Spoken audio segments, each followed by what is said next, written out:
And there has been this talk of why 4 commercial banks showed up at the Shanghai Gold Exchange starting in the second week of March: Deutsche Bank, JP Morgan, HSBC, and Standard Chartered. And if you go on their website, you'll see it, one after the other, after the other, after the other, for 4 straight weeks. And starting with the first bank that showed up, their inventory started to bleed down and down and down and down at a 45-degree angle.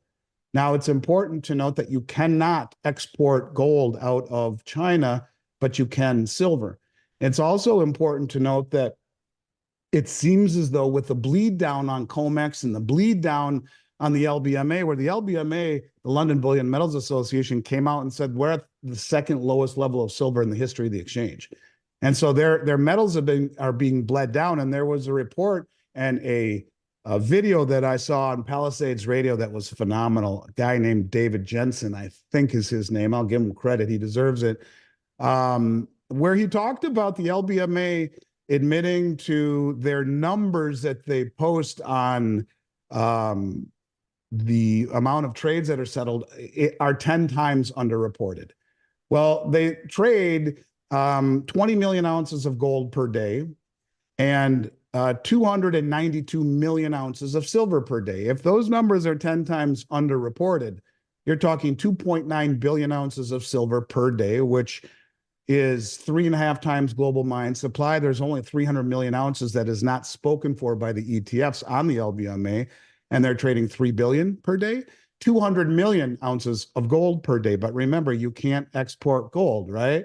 You can export silver. Now, it would seem that perhaps the bullion banks are frightened. If you go back a couple of weeks ago, you see the largest short position I can ever remember by the bullion banks on COMEX. And one of the things that we've noticed recently is a drive for delivery. See, when these exchanges were founded, these countries in the Southern Hemisphere were not wealthy enough, coordinated enough, sophisticated enough, and did not have the desire to stand for delivery. It didn't matter that issuing 3 trillion nearly, 3 billion ounces of silver, per day, which is almost all make-believe. It didn't matter that this was being done. They had no desire to challenge and stand for delivery, but they do now. And when you issue that kind of massive rehypothecation, currently on COMEX, it's 1,400 to 1,500% rehypothecated, meaning they sell the same contract over and over and over and over and over again. And it's many times that on the LBMA. These Western institutions have been able to control the price of gold and silver for a very long time by literally issuing so much in the way of paper that they will mitigate the rise in the actual value of gold and silver, where it is the contract controlling the price, the derivative controlling the price, not the underlying asset. And that's the tail wagging the dog.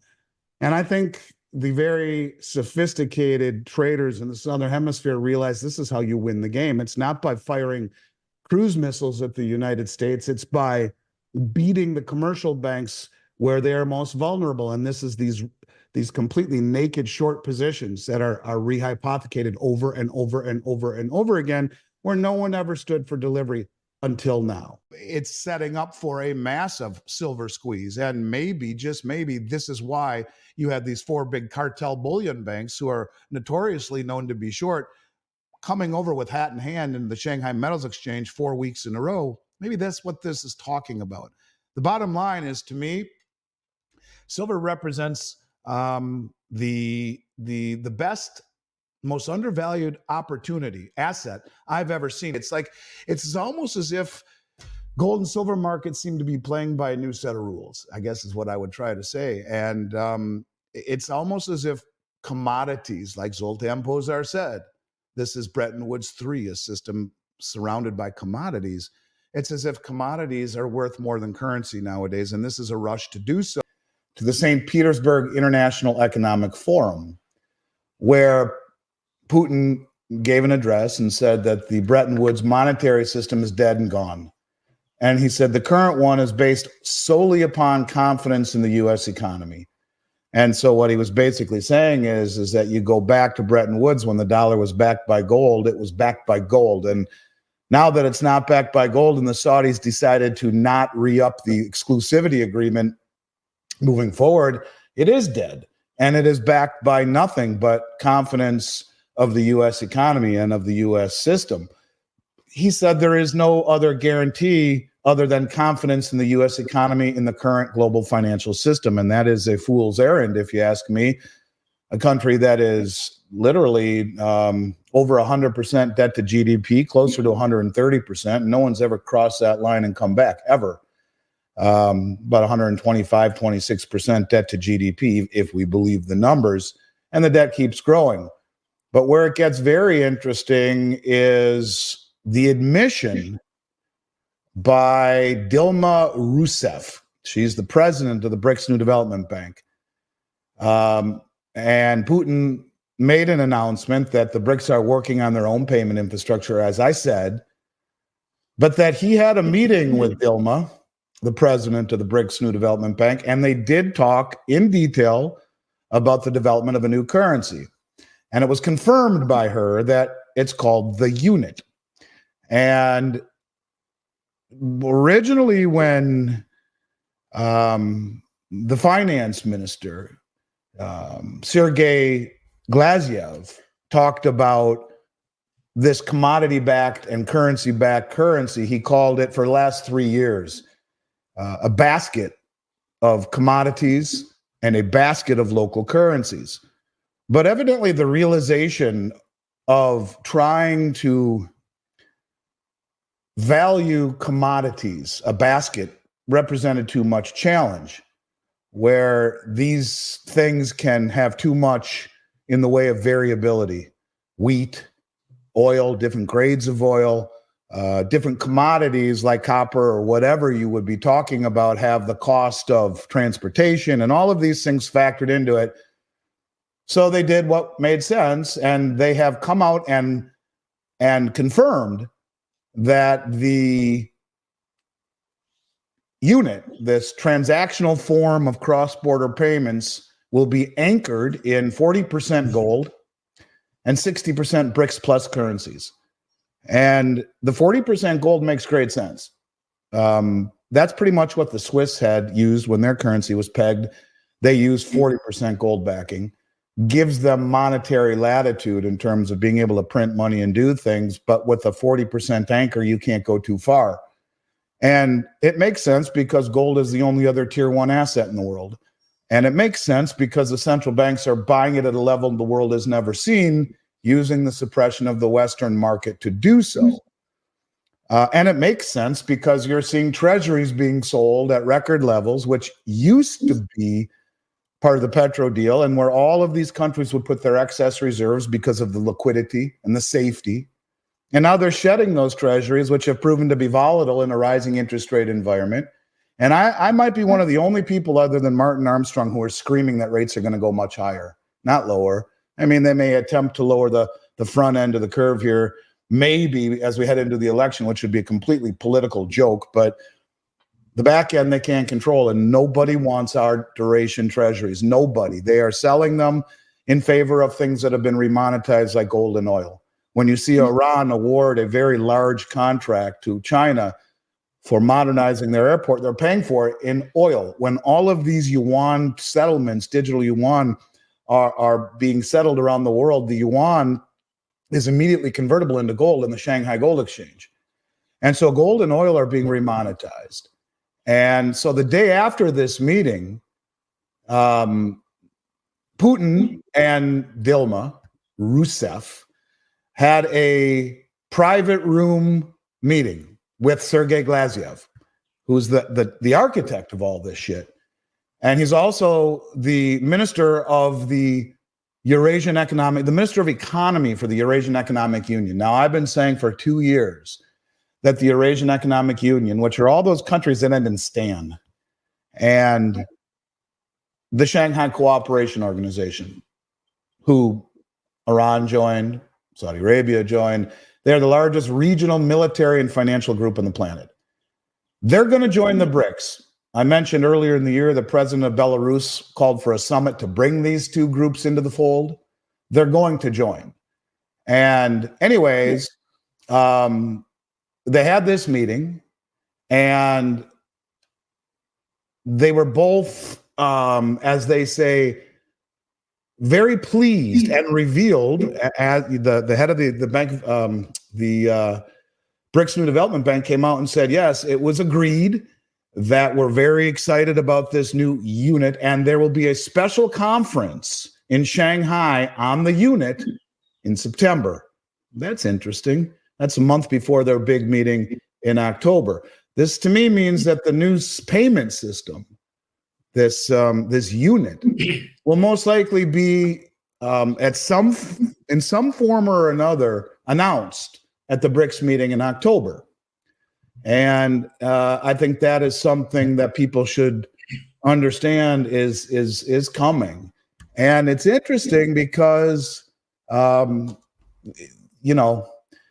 Shanghai Cooperation Organization and the Eurasian Economic Union were all in attendance at this meeting. And I just think that you're talking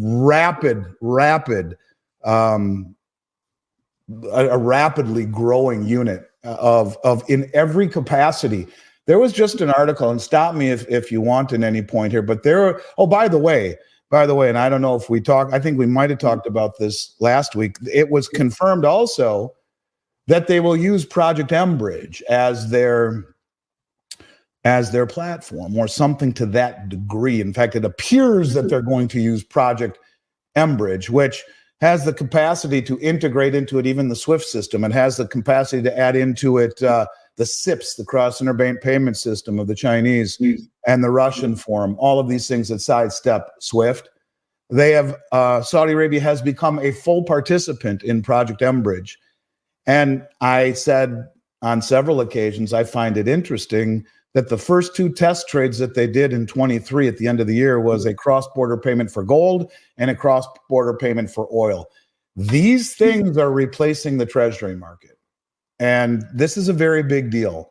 When you see all of these things happen, when you see the Royal Crown Prince of Saudi Arabia send his finance ministers to these meetings, but it turned down the G7, it's a really big deal. And it tells me that I don't think anyone has any idea how high gold will ultimately go.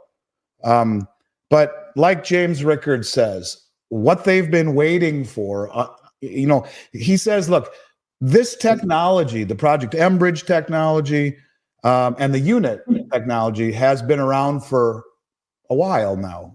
Project Enbridge has been going on for a while. And the unit, they've already tested. They have it all set up. This is one of the reasons that they like United Arab Emirates in it as well, because of the gold hub, and China has the gold hub. All of these places will have the gold hub, which will be part of the deal. But really what it's getting at is that all of these countries will trade in their local currencies, their local digital currencies, so they can remain autonomous, right? No one has to trust anyone. They can remain autonomous in a cooperative manner. And when they trade on Project Enbridge, it sidesteps SWIFT.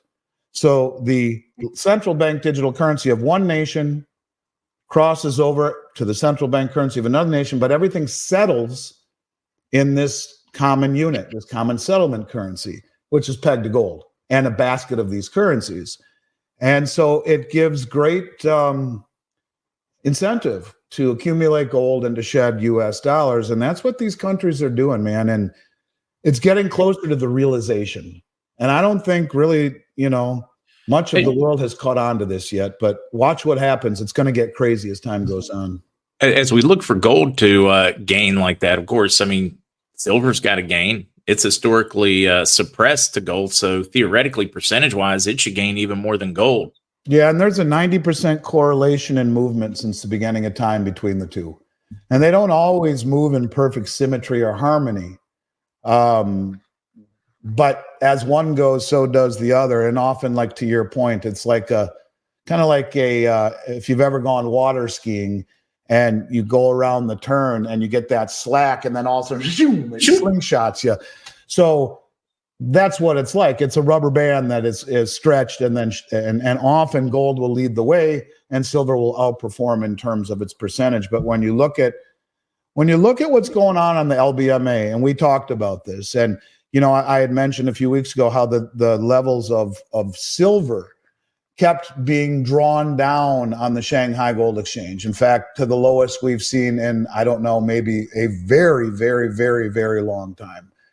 And how significant that was, because the appearance of the commercial banks being trapped in this insane short position with silver is becoming apparent. And the Shanghai numbers fell below 700 tons, as far as I can remember, for the first time. And so when those commercial banks showed up at the Shanghai Gold Exchange the second week in March, and you go to their website, you can see Deutsche Bank, HSBC, JP Morgan, and Standard Chartered all showed up 1 week, 2 week, 3 week, 4 weeks in a row, each bank. And then all of a sudden, from that first week, their inventory started to bleed down. And I believe they're trapped, because what is I think been realized by these Southern Hemisphere banks is that the Western banks are trapped, because they have created so much in the way of paper derivatives in this market. And the London Metals Exchange lists trading on average 292 million ounces of silver per day. Now, they have 800 million ounces on their platform, of which only 300 million is unencumbered. Over 500 million belongs to the ETFs. So they're trading as much as they have per day, yet they have openly admitted that they only calculate about 1/10 the number of trades that are actually performed. Our debt, if you look from a historical perspective, owning another country's debt as an asset is a pimple worth of time and the whole scale. Gold and silver and commodities is wealth, and I think, and have been for thousands of years. And I think because of the sanctioning and the aggression and the confiscation of treasuries and of dollars, the rest of the world has had it. Not only that, I think it's become very evident that we are a country that is addicted to spending and have a real problem with our fiscal policy. And we are creating $1 trillion in debt every 100 days. Why would anyone want to hold our treasuries? We have chosen publicly, visually, inflation over austerity. Why would anyone want to hold our treasuries when they're being inflated away and when they're being sanctioned away? And so it just makes no sense. And I think I've said one comment I said on your show and others for a long time, and it's even becoming more ingrained in my head when I think of it, is that commodities are the glue that makes all these other countries stick together. All of these other, the pushback is, who's going to trust China? Who trusts us anymore? It's the commodities that pulls the word trust out of it. Fine, we trade in local currencies, but any excess, we settle in gold. That's the deal. We settle in silver. We settle in oil. These commodities are changing the landscape. He who has the commodities makes the rules. Period. They've been playing by our rules for a very long time. The United Kingdom put out a piece not too long ago saying, geez, we've really put ourselves at the mercy of other countries because we don't have the natural resources we need. And whether it's rare earth metals or oil or precious metals or grain, whatever the commodities are, you can see a common denominator. Look what we've done to ourselves with energy and all of the uranium and all of these things that we've mothballed or just neglected. These countries are jumping all over it. And when you talk about wanting to own treasuries, why would anyone want to own treasuries from a country it's broke, insolvent, and going around the world imposing sanctions? A country that's lost its bearing here at home. All of these things, they're all interconnected, and it's almost going back to it like we're trying to make this happen. I mean, either that or our politicians, our leaders are so stupid it's ridiculous, because you can see how these countries have quietly said, listen, we don't want to hold the treasury anymore. We don't want to be beholden to them. Let's all just start trading with ourselves, and we will settle in commodities and remove the trustless situation. We will inspire confidence and trust and begin to trust one another through delivering of commodities. And I think that's exactly what's happening. And so why are the Chinese bailing out the commercial banks? Because the commercial banks, I think, still offer something to the East that they want. And there'll come a time when they won't bail them out either. but there's some deals that are being struck that we don't know of in this opaque landscape. But I can assure you that this is not an act of benevolence. There is a quid pro quo going on in the back rooms that we don't know about. When it was originally designed, these exchanges, the whole reason, when gold was made legal again, it was in 1974, the next day the COMEX came online. Because if you can issue copious amounts of rehypothecated synthetic gold, you can control the price. And the price is the canary in the mine shaft. And for all of these years, no one has had the ability to challenge the West. But when you see the majority of human population, a much larger military might, and all of the things that are coming together, this is how they win the game. And the banks that are wicked short in these commodities are the biggest banks on the planet. So when you talk about a systemic chain reaction, I will tell you, there ain't any other reason that those 4 banks showed up with hat in hand at the Shanghai Gold Exchange but to beg for silver. And not only does the fact that you can't export gold, but the drawdown in their inventories from the day they showed up bear witness to that.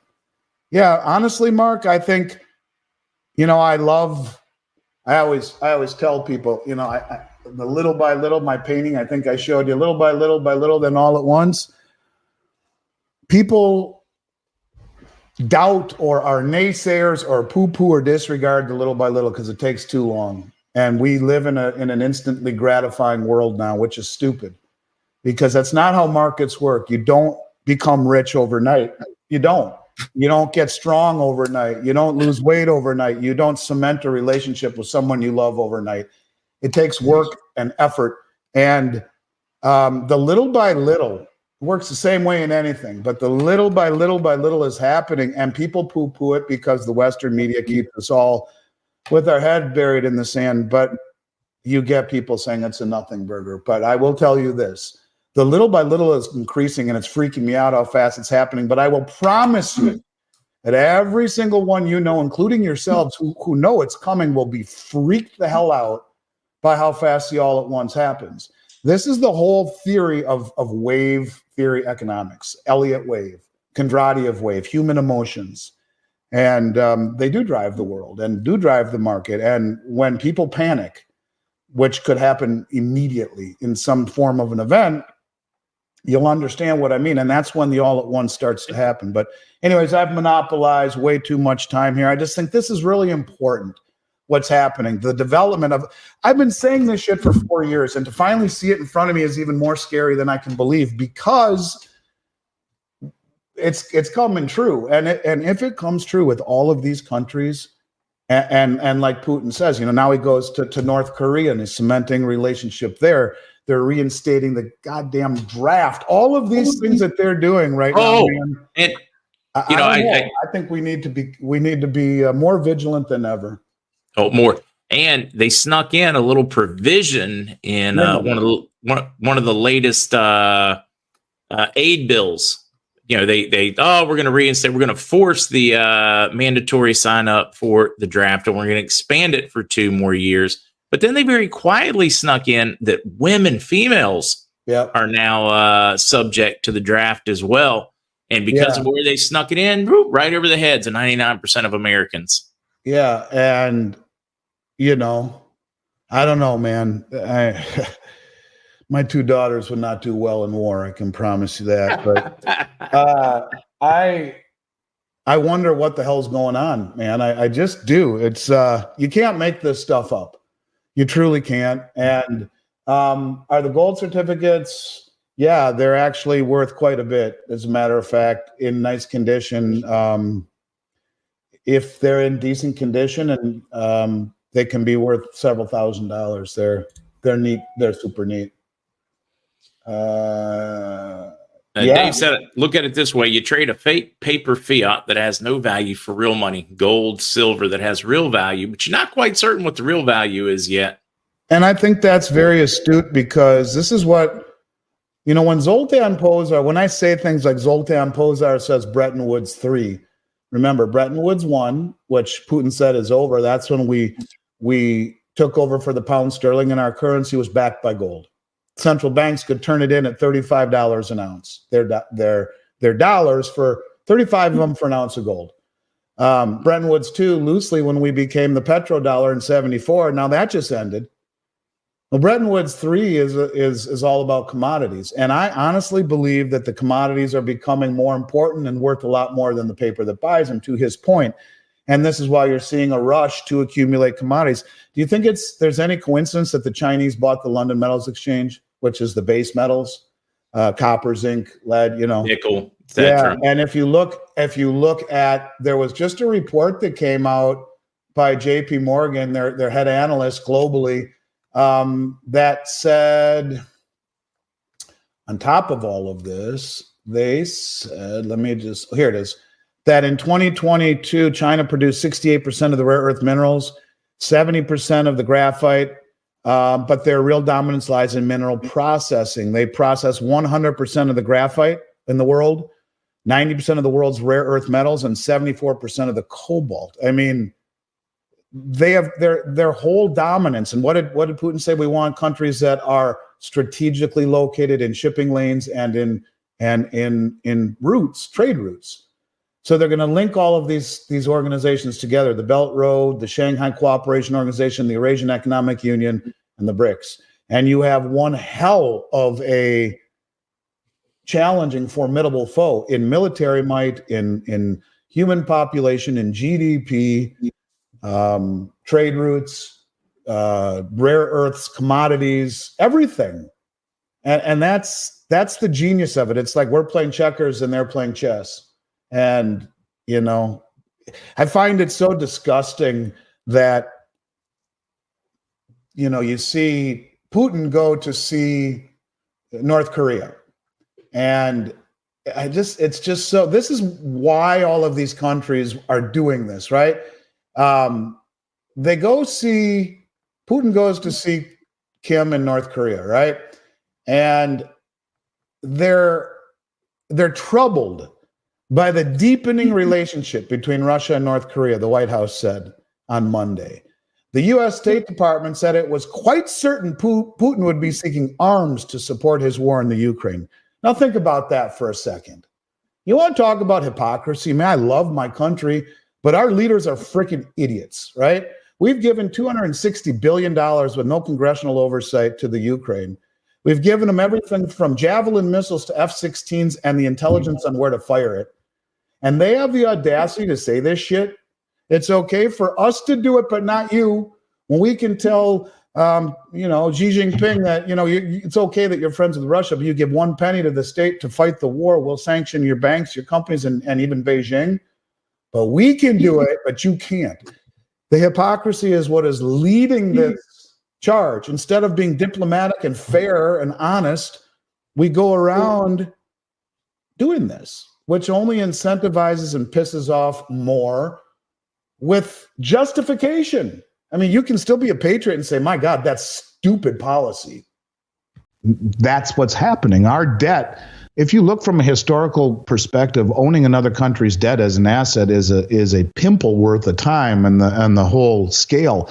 Gold and silver and commodities is wealth, and I think, and have been for thousands of years. And I think because of the sanctioning and the aggression and the confiscation of treasuries and of dollars, the rest of the world has had it. Not only that, I think it's become very evident that we are a country that is addicted to spending and have a real problem with our fiscal policy. And we are creating $1 trillion in debt every 100 days. Why would anyone want to hold our treasuries? We have chosen publicly, visually, inflation over austerity. Why would anyone want to hold our treasuries when they're being inflated away and when they're being sanctioned away? And so it just makes no sense. And I think I've said one comment I said on your show and others for a long time, and it's even becoming more ingrained in my head when I think of it, is that commodities are the glue that makes all these other countries stick together. All of these other, the pushback is who's going to trust China? Who trusts us anymore? It's the commodities that pulls the word trust out of it. Fine, we trade in local currencies, but any excess, we settle in gold. That's the deal. We settle in silver. We settle in oil. These commodities are changing the landscape. He who has the commodities makes the rules, period. They've been playing by our rules for a very long time.